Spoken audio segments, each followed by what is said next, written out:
Et après le cabaret au champagne, bien sûr, pour le vin, Laurent, que vous consommez bien sûr avec modération. Oui, en bonne compagnie. Exactement. Vous êtes plutôt rouge, blanc, rosé? Je sais pas, ça dépend de ce qu'on mange. Vous avez raison. Mais plutôt, ouais, blanc et rouge. Ok. Et orange, vous avez déjà testé? Non. Bon, bah c'est pas une blague, ça existe. C'est même une grande nouveauté. Le vin, c'est un vin blanc vinifié, mais comme du vin rouge. Et c'est sur les terres de Saint-Émilion, véritable berceau du vin, que Gérald le développe. Camille Kellou nous présente ce produit qui fait déjà la fierté de la région.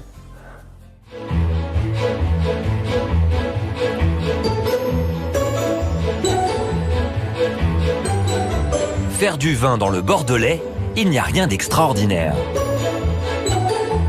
Mais faire du vin orange, voilà qui est tout à fait surprenant. C'est le pari fou que s'est lancé cette famille unique en son genre. Gérald et Alix fabriquent depuis 2020 un ovni dans le paysage viticole bordelais. Santé. Santé madame. À nos vendanges 2024. Et au vin orange. C'est magnifique, un côté un peu salin. Ce qui m'a tout de suite surpris, c'était le côté tannique qu'on a rarement dans les vins blancs. Et forcément, ça apporte un côté gastronomique qui est magnifique. C'est un vin qui est à la fois solide, mais très léger, très aérien en fait. Et c'est ce que j'aime dans ce vin orange. Petite poésie. C'est un vin d'extrême. On aime pas. Peut-être que dans 50 ans, tout le monde boira du vin orange, mais on n'y est pas encore.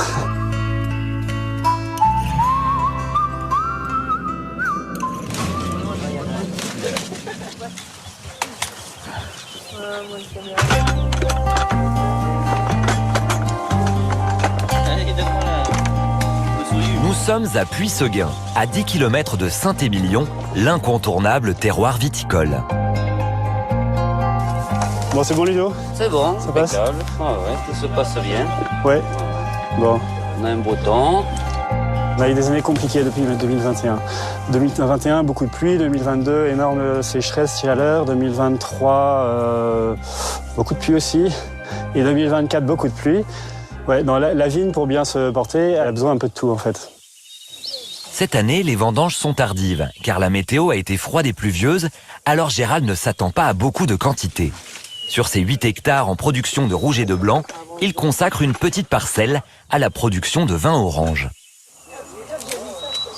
Pour faire du vin orange, il faut du raisin blanc. Et ce raisin blanc, il va être traité, vinifié au chai comme un raisin rouge. On va mettre la peau, la grappe, la rafle, tout ça ensemble, les pépins, à macérer pendant 10 jours, 15 jours ou plus pour faire du vin orange. Faire macérer le raisin avant de le presser, c'est de rigueur pour faire du vin rouge, mais pas pour le vin blanc, dont le raisin est pressé directement après la récolte. Le faire macérer serait une méthode ancienne qui remonterait à plus de 8000 ans avant Jésus-Christ. Depuis quelques années, le vin orange, aussi appelé vin de macération, se fait donc une place chez les cavistes. Mais sa production reste microscopique.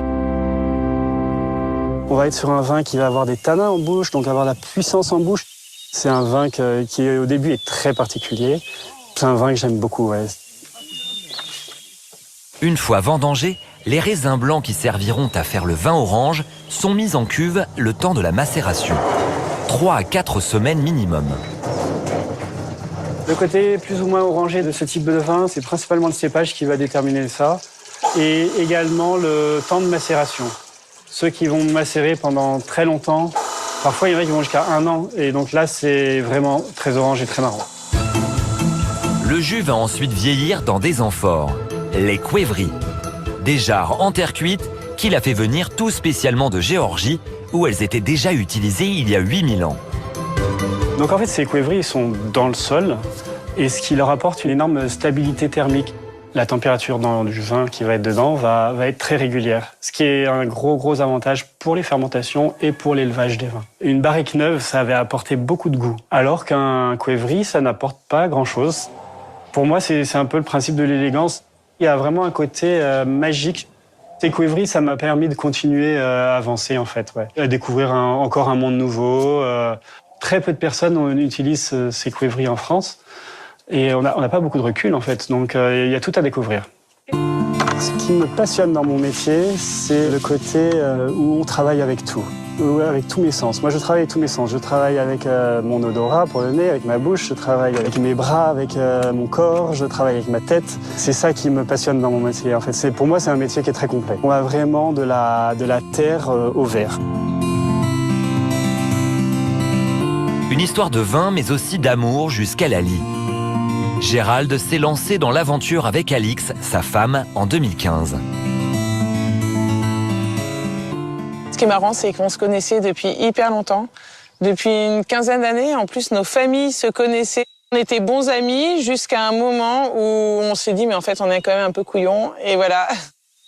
On s'est dit, on veut quand même, comme un tabouret, en fait, 3 enfants, 3 piliers, en fait. Oh, ils ont pas mal d'énergie, c'est très sport, ouais. Surtout qu'en plus, on a commencé la première année en 2020 avec Adèle qui est née pendant les vendanges de nos premières vinifications ici. Donc ça a été un peu sport. Mais c'est la vie et c'est beau, quoi. Tous les deux, on a travaillé tout seuls sur des domaines et c'est pas du tout pareil. On se rend compte de la chance d'être à 2. C'est pour toutes les décisions, prendre une décision à 2, c'est toujours beaucoup plus agréable, en fait. Depuis, ils font route ensemble. En fait, il évolue vachement bien. Hein. Ouais, ça se fait, hein. Non, mais c'est la magie de Bordeaux. Ouais, franchement.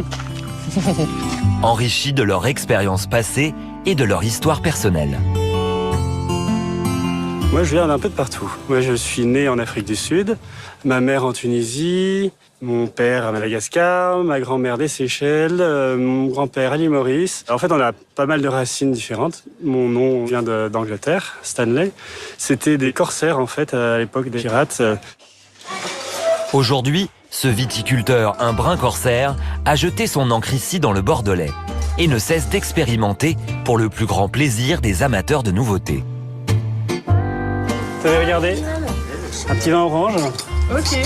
C'est vrai que j'étais un peu surpris au départ parce qu'on n'a pas l'habitude d'en voir ici. Dans le Bordelais, qui est quand même une scène un peu plus classique, normalement, mais il y a quand même beaucoup de nouveautés qui se font. Et eux, font partie clairement des nouveautés à regarder maintenant.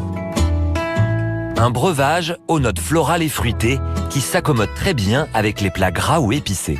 Ça, c'est sûr, ça peut déstabiliser, mais il faut y aller, il faut goûter. C'est tout. Goûtons quelque chose de nouveau, dont on n'a pas l'habitude. Il faut se lancer sans a priori. Santé. Depuis les années 70, la consommation de vin a été divisée par 2 en France. Avec ce vin orange, les spécialistes espèrent redonner des couleurs à ce secteur en crise. Pour l'instant, on survit. C'est vrai que le contexte général dans le vin, et particulièrement à Bordeaux, est compliqué. C'est moins facile de vendre du vin qu'auparavant. Il faut se battre, et en se battant, on va y arriver. On est optimiste, on reste optimiste.